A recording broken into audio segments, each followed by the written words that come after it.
We've also, been talking some today about the issues that occurred at the border during the Biden administration. You might not agree with your predecessor on everything, but you probably would agree with some of the statements he made in testimony before this and other committees, raising alarms about the risk of terrorism from illegal border crossings.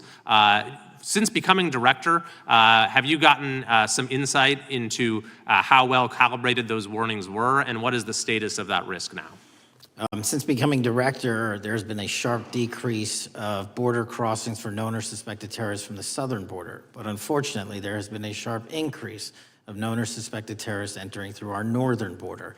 And so what I'm trying to do is work with our northern border states and our interagency to tackle that problem. But it is an absolutely massive border that can't physically be sealed. So we're going to have to get creative and put more resources into that.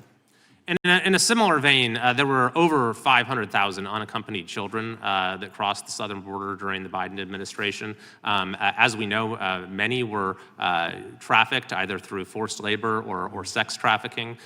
Do you have any insight as to what the scale of that problem was and how have things changed over the last several months?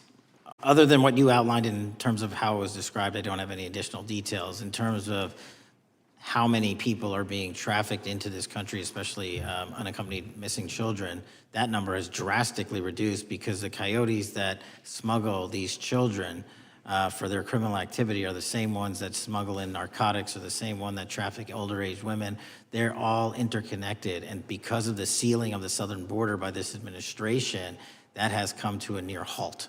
That is a very important point, that we have seen far fewer victims of human trafficking because we've finally prioritized border security. And by the way, you have children who are getting rescued because of the immigration enforcement activities that unfortunately some politicians in my state are trying to stop, thereby stopping those kids from getting rescued.